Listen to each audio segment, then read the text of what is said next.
দোকান থেকে আর কিনে খাওয়ার দরকারই নেই। যদি বাড়িতেই পারফেক্টভাবে পাকা আমের ভাপা দই বানানো যায় তাহলে আর কি চাই। ফার্স্টেই আমি এখানে আমগুলো নিয়ে নিচ্ছি পাল্প বানানোর জন্য।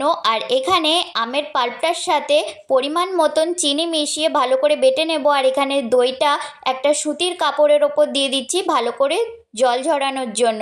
জলটা ঝরে গেলেই দইটার সাথে আমের পাল্পটা খুব ভালো করে মিক্স করে নিচ্ছি।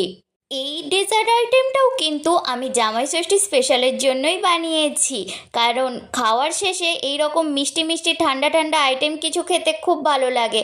আর পাউডার দুধ একটু বেশি পরিমাণে দিয়ে দিলাম, কারণ পাকা আমের ভাপা দইয়ের সাথে পাউডার দুধটা খেতে খুব ভালো লাগে। বড় দেখে একটা কড়াই নিয়ে নিয়েছি, তাতে অল্প পরিমাণে জল দিয়েছি আর একটা স্ট্যান্ড রেখেছি। এবারে দইটা ভাপানোর জন্য দিয়ে দিলাম ঢাকনা দিয়ে। ঠিক ওই 20 মিনিট মতন ভাপিয়ে নিয়েছি, তারপরে ঠান্ডা করে ফ্রিজে রেখে দিয়েছিলাম প্রায় 4 ঘন্টা মতন। তারপরে সেট হয়ে যেতে ঠান্ডা ঠান্ডা খেয়ে নিলাম।